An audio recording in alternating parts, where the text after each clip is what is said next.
तुम्ही ऐकत आहात स्पर्श तुझ्या प्रीतीचा भाग 18।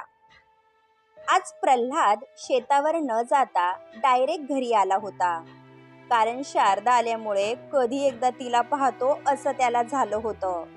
आधी तो किचन मध्ये गेला व माठातून तांब्याभर पाणी घेतलं व प्यायला लागला। अहो, शारदाचा मंजूळ आवाज जसा त्याच्या कानामध्ये घुमला तसा त्याला जोरात ठसका लागला। शारदा आपल्या पदरासोबत चाळा करत उभी होती, तसा तो आजूबाजूला पाहू लागला। तुम्ही मला आवाज दिला? प्रल्हादने आश्चर्यचकित होत विचारले। तुमच्याशिवाय दुसरं कोणी आहे का इथे? आणि नवऱ्यालाच अहो म्हणतात ना? अहो या एका शब्दाने त्याच्या पोटामध्ये असंख्य फुलपाखरू उडवू लागले होते। माझं ना तुमच्याकडे एक काम होतं, शारदा बिचकत म्हणाली। तिच्या प्रत्येक शब्दाने त्याच्या हृदयामध्ये असंख्य झंकार उमटत होते। त्याची तर तिच्यावरून नजर हटत नव्हती। हा, बोला ना, प्रल्हाद भानावर येत म्हणाला। आईने मला दुपारचं जेवण बनवायला सांगितलं आहे, शारदा खाली मान घालून म्हणाली। अरे वा, मस्तच, मी जेवण केल्यानंतर शेतावर जातो, प्रल्हाद उत्साहात म्हणाला। मला जेवण बनवता येत नाही, मग मी कसं बनवणार? शारदा म्हणाली आणि तो तिच्याकडे पाहू लागला। काय म्हणाला तुम्ही? तुम्हाला जेवण बनवता येत नाही? पण श्यामली तर किती छान स्वयंपाक करते। प्रल्हादचा विश्वास बसत नव्हता। तिला जेवण बनवण्याची आवड आहे, म्हणून तिने काम करणाऱ्या मावशीकडून शिकून घेतलं होतं। पण माझा आणि किचनचा कधीच संबंध आला नाही। सांगा ना, आता मी काय करू?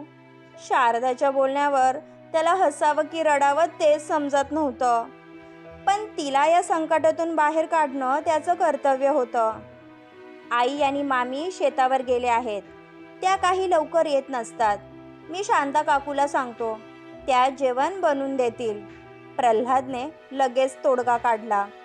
मी जेवण बनवणार म्हणून त्यांनी सुट्टी घेतली आहे, त्या पण शेतावर भाजी तोडायला गेले आहेत।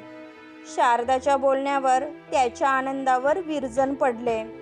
खुडायला असतं ते, प्रल्हाद कसाबसा म्हणाला। तेच ते, शारदा म्हणाली। पण आता दोघांसमोर यक्ष प्रश्न उभा राहिला होता। घरात कोण आहे का?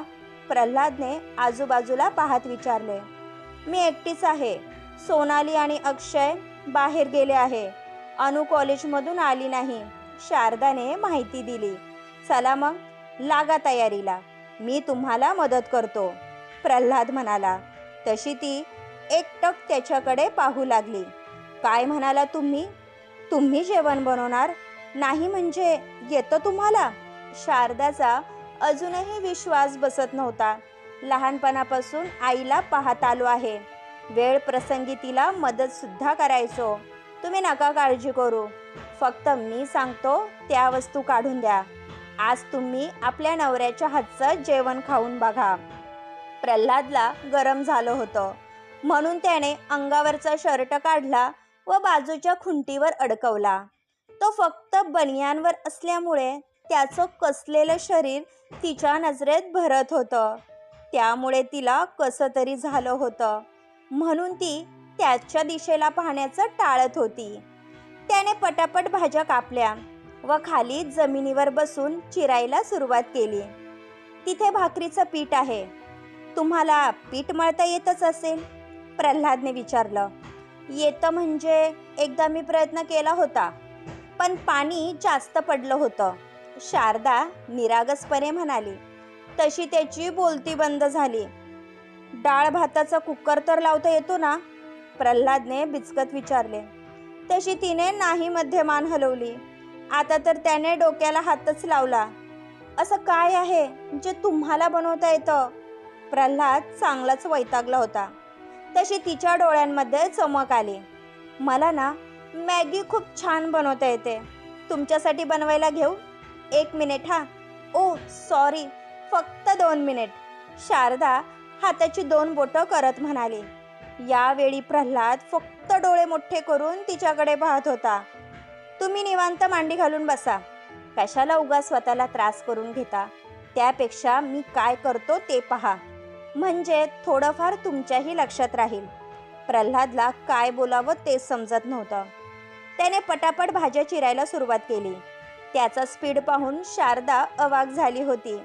त्याला जेवण बनवता येत असेल यावर तिचा विश्वास बसत नव्हता. त्याने डाळ भाताचा कुकर लावला व एका साईडला भाजी टाकली आणि चूल पेटवायला घेतली. तुम्हाला चूल सुद्धा पेटवता येते? शारदाने एक हात गालावर ठेवला, ज्यामध्ये ती क्यूट दिसत होती. मी गावात वाढलो आहे, हे विसरू नका. उलट मला गॅसपेक्षा चुलीवरचं जेवण जास्त आवडतं. प्रल्हादने चूल पेटवली व त्यावर तवा ठेवला. तो गोल गरगरीत भाकरी थापत होता आणि शारदा डोळे फाडून त्याच्याकडे पाहत होती. तुम्ही शेतकरीपेक्षा बावरची म्हणून जास्त शोभून दिसता. काय भारी स्पीड आहे तुमचा. मला पण शिकवाल? शारदा निरागसपणे म्हणाली. तसा तो हसला. दोघांमध्ये असलेला अवघडलेपणा आत्ता कुठे कमी झाला होता. आई छान जेवण बनवते, ती शिकवेल तुम्हाला. आणि तुम्हाला खोटं बोलायची गरज नव्हती. तुम्ही जर आईला सांगितले असते की तुम्हाला जेवण बनवता येत नाही, तर तिने समजून घेतलं असतं. प्रल्हाद तिला सांगत होता. मी खोटं असं काहीच म्हणाले नाही. ते मलाच काहीतरी काम हवं होतं, म्हणून मामी म्हणाली जेवण बनव. आता मी नाही कसं म्हणणार ना, शारदा निरागसपणे म्हणाली. त्यामुळे त्याची तर तिच्यावरून नजर हटत नव्हती. तिने केस सैलसर बांधले होते, त्यामुळे तिच्या गालांवर केसांची बट रुळत होती. त्यात आकाशी कलरची साडी तिच्या गोऱ्या रंगावर खुलून दिसत होती, जसं काय आकाशामधून पांढरे ढग डोकावत आहे. तिला पाहण्यात तो इतका व्यस्त होता, त्यामुळे त्याचा हात भाजला. आह! प्रल्हाद कळवळला. शारदा पुढे आली व त्याचा हात हातामध्ये घेतला. लक्ष कुठे तुमचं? सांभाळून ना. शारदाने त्याचा हात हातात घेतला. तिचा स्पर्श त्याला भांबावून सोडत होता. तिने तसाच त्याचा हात भरलेल्या तांब्यामध्ये टाकला. आता बरं वाटत आहे ना? हवं तर तुम्ही नका करू जेवण. मी आईंना खरं काय ते सांगून टाकेल. शारदाला वाईट वाटत होतं. भाकरी करताना चटके लागतात, तुम्हाला पण अनुभव येईल, प्रल्हाद म्हणाला. दोघांच्या गप्पांमध्ये स्वयंपाक बनवून झाला होता. तोपर्यंत शारदाने किचन व्यवस्थित क्लीन केला. जेवण अगदी वेळेच्या आतमध्ये झाले होते. Thank you so much. आज फक्त तुमच्यामुळे मी मोठ्या संकटातून वाचली. पण खरंच मज्जा आली, शारदा हसत म्हणाली. तिचं ते निख्खळ हास्य तो हृदयामध्ये साठवून ठेवत होता. मी थोडा वेळ आराम करतो. सकाळी लवकर उठलो होतो म्हणून डोळे झाकत आहे. प्रल्हादला निसटायचं होतं, कारण तिच्या सौंदर्याने तो वेडा झाला होता. म्हणून तो पटकन आपल्या रूममध्ये निघून गेला. काही वेळाने सर्वजण घरी आले. त्यावेळी शारदा हॉलमध्ये बसून मोबाईल पाहत होती. तू अशी का बसली आहे? रूममध्ये जाऊन आराम करायचा ना, सुलोचनाबाई पायातील चप्पल काढत म्हणाल्या. मला दुपारी झोपायची सवय नाही. जेवण तयार आहे, मी वाढायला घेते. शारदाचा उत्साह पाहून सर्वजण एकमेकांच्या तोंडाकडे पाहू लागले. इतक्या लवकर जेवण झालं सुद्धा? मामीने विचारले. कारण आताशी फक्त 1 वाजला होता. केव्हाचं बनून झालं होतं. मी वाढायला घेते, शारदा म्हणाली. तू राहू दे, काम करून दमली असेल. प्रल्हादला बोलावून आण, आपण एकत्र जेवायला बसू, सुलोचनाबाई प्रेमाने म्हणाल्या आणि ती निघून गेली. तोपर्यंत सोनाली आणि अक्षय सुद्धा आले होते. शारदा रूममध्ये आली तर प्रल्हाद बेडवर निवांत झोपला होता. आता त्याला उठवायचं कसं हा प्रश्न तिला पडला होता, कारण तो अगदी गाढ झोपला होता. त्यामुळे त्याला उठवणं तिच्या जीवावर आलं होतं.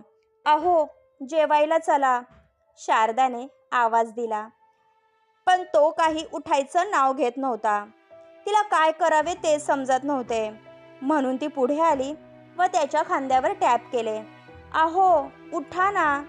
शारदाने पुन्हा एकदा आवाज दिला. तसा तो झोपेतून जागा झाला. हा, काय झालं? प्रल्हाद पटकन उठून बसला. आई जेवायला बोलवत आहे, शारदाने सांगितलं. तुम्ही व्हा पुढे, मी आलोच. प्रल्हादने चेहऱ्यावर पाणी मारलं व शर्ट घालून खाली जाण्यासाठी निघाला. दोघेही किचनमध्ये आले तर जेवणाची पंगत बसली होती. अनु आणि छाया मामी ताट वाढत होत्या. शारदा आणि प्रल्हाद शेजारी बसले होते. जेवणाचा खूप छान खमंग दरवळत आहे. माझी भूक चाळवली आहे, अनु उत्साहात म्हणाली. सोनालीला तर उठून जावंसं वाटत होतं. आता करा सुरुवात. सुनबाईने पहिल्यांदा जेवण बनवलं आहे, सुलोचनाबाई म्हणाल्या. तसं सर्वांनी जेवायला सुरुवात केली. तशी शारदाला धडकी भरली. प्रल्हादही घाबरला होता. काय झक्कास जेवण बनवलं आहे. सुनबाई साक्षात अन्नपूर्णा आहे, छाया मामी म्हणाली. तसा शारदाने सुटकेचा श्वास घेतला. सुलोचनाबाई यांनीही मनापासून जेवणाची तारीफ केली. म्हणून शारदाने प्रल्हादच्या दिशेने पाहिले व मंद हसली. तिलाही स्वयंपाक मनापासून आवडला होता, म्हणून ती चवीने खात होती. सुनबाईच्या हाताला अक्काच्या हातची चव आहे. असं वाटतं की मी तुझ्याच हातचं जेवण खात आहे, मामाने कमेंट पास केली. तसा प्रल्हादला ठसका लागला. सावकाश, पाणी घे पाहू, सुलोचनाबाई म्हणाल्या. शारदाने पटकन पाण्याचा तांब्या त्याला दिला. सर्वांची जेवणं झाली. त्यानंतर सर्वजण बाहेर निघून गेले. शेवटी प्रल्हाद आणि शारदा जाण्यासाठी निघाले. थांबा. तितक्यात सुलोचनाबाईने आवाज दिला. तशी दोघांना धडकी भरली आणि त्यांनी वळून पाहिले. माझ्या मुलाच्या हातची चव मी नाही ओळखणार. सुलोचनाबाईंने दोघांची चोरी पकडली होती. तशी दोघांनीही खाली मान घातली. असाच बायकोच्या पाठीशी खंबीरपणे उभा राहत जा. आणि हो सुनबाई, यापुढे जेवण बनवायला शिकायचं असेल तर प्रल्हादला सांगायचं, मी अजिबात तुझी मदत करणार नाही, सुलोचनाबाई तिच्या डोक्यावरून हात फिरवत म्हणाल्या. तसे दोघेही निघून गेले. सुलोचनाबाई यांना फक्त दोघांचा फुललेला संसार पाहायचा होता. आणि आज प्रल्हादने जे केलं होतं त्यामधून एक गोष्ट नक्की होती की दोघेही आपल्या नात्यामध्ये एक पाऊल पुढे चालले होते. यातूनच त्यांचं प्रेम बहरणार होतं. क्रमश. अजूनही तुम्ही आमच्या चॅनलला सबस्क्राईब केलं नसेल तर सबस्क्राईब करा. धन्यवाद.